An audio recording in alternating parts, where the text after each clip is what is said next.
Okay, हम बात कर रहे थे इसकी एंटीजन्स एंटीबॉडीज़ वगैरह हैं उनके बारे में, हेपेटाइटिस बी की, जो कि आपकी बहुत इंपॉर्टेंट है।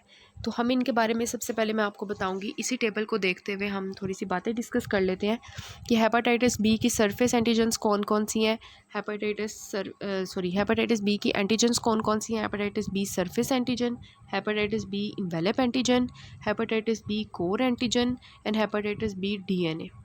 ठीक है, डीएनए के लिए चेक करने के लिए हमें पीसीआर करवाना पड़ता है। तो हेपेटाइटिस बी सरफेस एंटीजन के बारे में जो मैं आपको बता रही हूँ वो ये कि first serological marker to appear in the new acute infection is the hepatitis B surface antigen.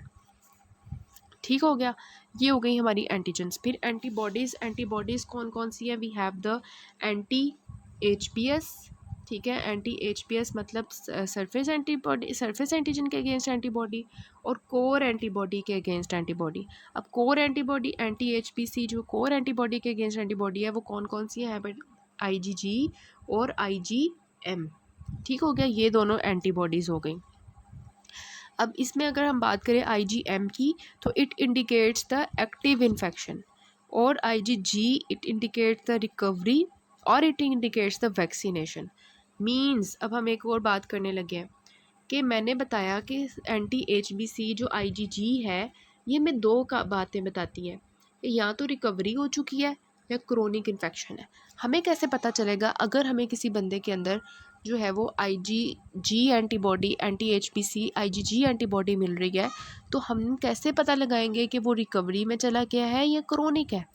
तो एक सेट पॉइंट है, अगर एक सेट पॉइंट से ज़्यादा अमाउंट होती है, फॉर एग्ज़ाम्पल हम बात कर लेते हैं, कोई सेट पॉइंट रख लेते हैं, फॉर एग्ज़ाम्पल जो ना 0.5। ठीक है, मतलब ये एक मैं आपको वैसी वैल्यू बता रही हूँ। ठीक है, ये कोई मतलब एग्जैक्ट वैल्यू नहीं है, वैसे ही बता रही हूँ कि 0.5, अगर 0.5 से ज़्यादा होगी इसकी अमाउंट, तो इसका मतलब कि ये क्रोनिक इन्फेक्शन है, और इससे कम होगी तो इट मीन्स कि ये रिकवरी में चला गया। ठीक है, तो मतलब कि उसकी अमाउंट को हम देखते हैं। सिंपल सी बात यह है कि इसका कॉन्सेप्ट यही है कि हमारी बॉडी जो है, अगर तो हमारी बॉडी के अंदर वायरस होगा तो हमारी बॉडी जो है वो शो करेगी इसको, किस तरह से? एंटीबॉडीज़ बना के। अगर वो एंटीबॉडीज़ ज़्यादा बनी होंगी इसका मतलब कि वो अभी तक वायरस अंदर मौजूद है, क्रोनिक में गया हुआ है। और अगर एंटीबॉडीज़ जो है वो ड्रॉप कर चुकी होंगी, इसका मतलब कि वायरस जो है वो पुराना हो चुका है और बॉडी रिकवर कर रही है। ठीक हो गया, मतलब जितना ज़्यादा वायरस होगा उतनी ज़्यादा एंटीबॉडीज़ बॉडी बनाएगी। तो इस वजह से हम अमाउंट देखते हैं, उससे हमें पता चलता है कि रिकवरी में गई हुई है बॉडी या जो है वो क्रोनिक में गई हुई है। ठीक हो गया, ये हो गई हमारी एंटीबॉडीज़।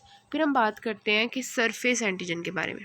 ठीक है, अभी तो हमने बताया ना कौन कौन सी सरफेस, कौन सी एंटीजन से कौन सी एंटीबॉडी।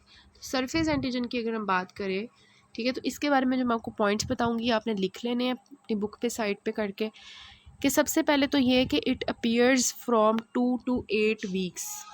ठीक है, मतलब कि कह सकते हैं हम 2 to 8 वीक्स, मीन्स कि हमने तो यहाँ पे 1 मंथ लिया ना, लेकिन ये 1 मंथ से पहले भी आ सकता है, 2 वीक्स पे भी आ सकता है, और 8 वीक्स तक रहता है। 8 वीक्स मीन्स 4 मंथ्स तक। ठीक है, तो it appears, hepatitis B surface antigen appears 2 to 8 weeks after exposure.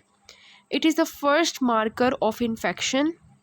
It persists till 4 months in acute hepatitis, and if it persists more than 6 months, ये बहुत इंपॉर्टेंट लाइन है, अगर सरफेस एंटीजन जो है परसिस्ट करती है more than 6 months, it means that the hepatitis has been converted into chronic form. ठीक है, वैसे ये 4 months तक ख़त्म हो रही है, ये हम नॉर्मल पर्सन की बात कर रहे हैं, लेकिन अगर ये परसिस्ट करती है ग्रेटर देन 6 months तक, इसका मतलब बॉडी के अंदर क्रोनिक इन्फेक्शन है। ठीक हो गया, उसके बाद हम बात करते हैं अपनी जो है इन्वेलप एंटीजन के बारे में, और जो हमारा हेपेटाइटिस बी जो डीएनए है उसके बारे में, कि these are the infective particles, these show the infective particles and of the virus. Virus के जो इन्फेक्टिव पार्टिकल्स होते हैं ये वो होते हैं, वायरल की रेप्लिकेशन को शो करते हैं। After hepatitis B surface antigen ये अपीयर होते हैं and disappear before hepatitis B surface antigen जो है वो ख़त्म होती है उससे पहले, ये मैं आपको ऑलरेडी बता चुकी हूँ। फिर हम बात करते हैं एंटीबॉडीज़ के बारे में। तो एंटीबॉडीज़ कौन कौन सी हैं? वी हैव द, ऑलरेडी हमने बात की कि anti hepatitis B surface antibodies. तो these are the protective antibodies, these are the marker of immunization after vaccination, ठीक है, जो मैंने ऑलरेडी आपको बता दिया है। उसके बाद anti HBV core antibody IgM के बारे में बात करते हैं। It is non protective, it is positive in acute infection, already हमने देखा। It persist during the window phase of और the serological gap. Window phase जो होती है, इसमें सिर्फ और सिर्फ हमें जो IgM एंटीबॉडी होती है, कोर एंटीबॉडी, वो हमें नज़र आती है। बाकी जो सरफेस एंटीजन है, इन्वेलप एंटीजन है, DNA है, ये सब कुछ हमें एब्सेंट मिलते हैं विंडो फेज़ में। ये बात इम्पॉर्टेंट है, ठीक हो गया। इसी के साथ हम इन्वेस्टिगेशंस डिस्कस करते हैं। इन्वेस्टिगेशंस में अब आप मुझे बताएं कि एक्टिव फेज़ में वायरस के हमें क्या नज़र आएगा, क्रोनिक फेज़ के वायरस में हमें क्या नज़र आएगा, और पास्ट इन्फेक्शन या रिकवरी में हमें क्या नज़र आएगा। इसी के ऊपर हम डिस्कस करेंगे और यही आपने अपनी बुक्स पे नोट कर लेना है। एक्टिव इन्फेक्शन, एक्टिव इन्फेक्शन में अगर हम बात करें कि एंटीजन कौन सी पॉजिटिव होगी, तो वो आपको पता है सरफेस एंटीजन पॉजिटिव होगी। Hepatitis B surface antigen positive in active infection. और कोई एंटीजन पॉजिटिव होगी एक्टिव इन्फेक्शन में, एंटीबॉडी जो जो होगा हमारी, hepatitis B virus DNA positive होगा, ये हमें PCR पे नज़र आएगा, ठीक है, PCR करवाएंगे। ये हो गया। अगर हम एंटीबॉडीज़ की बात करें तो एंटीबॉडीज़ एक्टिव इन्फेक्शन में हमें कौन सी दिखाई देगी? एंटी HBC IgM, ठीक है, एंटी HBC IgM, ठीक है। अब हम चलते हैं क्रोनिक में। क्रोनिक में क्या होगा? सबसे पहले एंटीजन की बात करते हैं।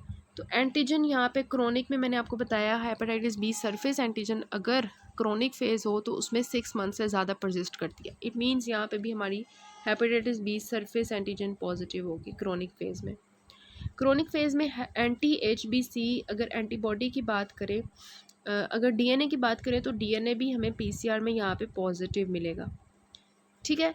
और एक्टिव और क्रोनिक में डिफरेंस किस चीज़ का आएगा कि यहाँ पर वी हैड द IgM और यहाँ पे we have the IgG, anti HBC IgG। यही डिफरेंस है एक्टिव और क्रोनिक में। दोनों में जो है हेपेटाइटिस बी की सरफेस एंटीजन मिल रही है, दोनों में DNA मिल रहा है, लेकिन एक्टिव में IgM मिल रहा था और क्रोनिक में IgG मिल रहा है। इसी से हमें पता चल जाएगा कि बॉडी में जो वायरस है वो एक्टिव फेज़ में है या क्रोनिक फेज़ में, ठीक हो गया। उसके बाद पास्ट इन्फेक्शन, रिकवरी फेज़ में अगर हम एंटीजन की बात करें तो एंटीजन हमें मिलेगी यहाँ पे कोई नहीं, क्योंकि बॉडी रिकवर कर चुकी है, हमें कोई एंटीजन पॉजिटिव मिलेगी, DNA PCR नेगेटिव होगा। और अगर हम बात करें एंटीबॉडीज़ की तो रिकवरी में जितनी भी एंटीबॉडीज़ है ना वो पॉजिटिव होंगी। एक तो हमारी IgG पॉजिटिव होगी जो हेपेटाइटिस बी की कोर एंटीबॉडी है, और हेपेटाइटिस बी की सरफेस एंटीबॉडी भी पॉजिटिव होगी। इसका मतलब कि बॉडी के अंदर रिकवरी हो चुकी है। मींस ये जो चीज़ें हैं ना, ये शो करती है कि बॉडी में रिकवरी हो चुकी है, हेपेटाइटिस बी की सरफेस एंटीजन और IgG एंटीबॉडी। रिकवरी और क्रोनिक में मैंने आपको बताया कि दोनों में IgG पॉजिटिव मिलती है। फिर हमने वो सेट पॉइंट वैल्यू देखनी होती है जिससे हमें कन्फर्म होता है। ये आपकी इन्वेस्टिगेशंस है। इसके अलावा जो इन्वेस्टिगेशंस में आप लिखोगे बुक के ऊपर नोट कर लें। आप LFTs करवाओगे, वो जो ऑलरेडी हमने डिस्कस कर चुके हैं। जनरल इन्वेस्टिगेशन मैंने विल्सन डिजीज़ में एक आपको दिखाई थी, वो आप किसी भी लिवर डिजीज़ में लिख सकते हो। उसमें LFTs यहाँ पे आप लिखोगे, लिवर बायोप्सी लिखोगे। PCR यहाँ पे आपको बहुत इंपॉर्टेंट है, इलाइज़ा है, PCR है, ये सब कुछ ना हमारे वायरस के केस में करते हैं। और बाकी वो जो जनरल इन्वेस्टिगेशंस हैं वो आप वहाँ से नोट कर लें, ठीक हो गया। फिर ये वाला टेबल हमने देखना है एक दफ़ा। देखें, अब देखें earliest phase of acute HBV। सबसे पहले एक्यूट HBV में हमें क्या मिलेगा? हेपेटाइटिस बी सरफेस एंटीजन, ठीक है, बिल्कुल अर्लीस्ट फेज़ है ना, इस वजह से जो शुरू वाला है, अभी 1 मंथ स्टार्ट हुआ है, उसमें बाकी चीज़ें सारी नेगेटिव होंगी। एक्यूट फेज़ में हमारे पास क्या होगा, ये वो 1 से 4 मंथ्स का पीरियड चल रहा है जिसमें ये तीनों पॉजिटिव आ जाएंगे। विंडो फेज़ में मैंने आपको बताया था सिर्फ एक चीज़ पॉजिटिव होगी, वो क्या है, IgM core antibody.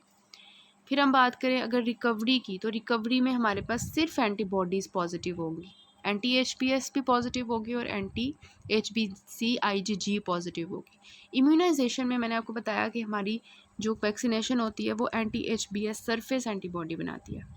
Healthy career, ठीक है, हेल्दी कैरियर कि हेल्दी है लेकिन कैरियर है, हेल्दी है लेकिन कैरियर है, इट मीन्स दैट उसके अंदर कैरियर स्टेट में सरफेस एंटीजन प्रेजेंट है लेकिन वो हेल्दी है, ठीक है, और उसके अगेंस्ट जो है वो IgE बनी हुई है। इन्फेक्टिव कैरियर में और हेल्दी कैरियर में क्या डिफरेंस होता है, ये मैं आपको बताना भूल गई थी।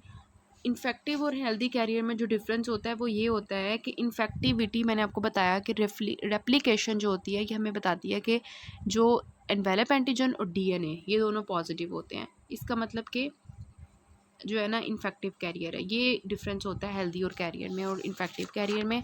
इसके बारे में नोट कर लें।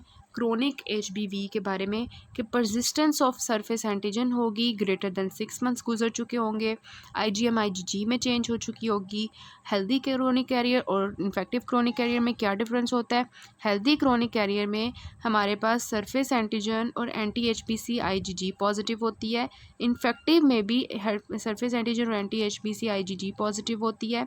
लेकिन हेल्दी और इन्फेक्टिव में क्या डिफरेंस है कि हेल्दी के अंदर DNA और इन्वेलप एंटीजन नहीं होते, लेकिन इन्फेक्टिव में DNA और इन्वेलप एंटीजन प्रेजेंट होते हैं।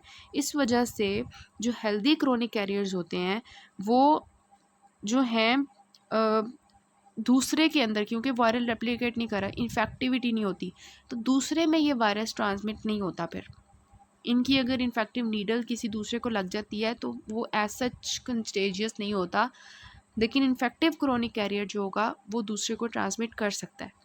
इस वजह से हम कहते हैं कि इस बंदे के अंदर इन्फेक्टिव क्रोनिक कैरियर के अंदर इंक्रीज रिस्क होता है पोस्ट नेक्रोटिक सिरहोसिस का और हेपेटोसेलुलर कार्सिनोमा का।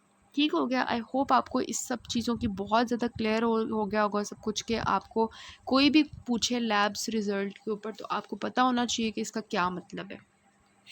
हेपेटाइटिस बी की जो क्लिनिकल फीचर्स हैं उसमें जो मोस्ट इंपॉर्टेंट हैं वो क्या है, जॉन्डिस है, जॉन्डिस है, हिपैटोमेगैली जो पेनफुल होती है वो है। इसके अलावा जो बुक यहाँ पे बुक पे नहीं लिखा हुआ वो आप नोट कर लें कि इसमें स्टीटोरिया बहुत कॉमन है, फोटोफोबिया बहुत कॉमन है। फोटोफोबिया जो होता है विटामिन A की जो डेफिशिएंसी हो जाती है उसकी वजह से होता है, क्योंकि फैट सोलेबल वाइटामिन जो एब्जॉर्ब नहीं हो रहे होते। इसके अलावा एथ्रैल्जिया है, डार्क यूरिन है, पेल स्टूल्स हैं, ठीक है, ये जॉन्डिस के सारे साइंस आ रहे होते हैं। साथ साथ बिलीरूबिन की जो मेटाबॉलिज्म की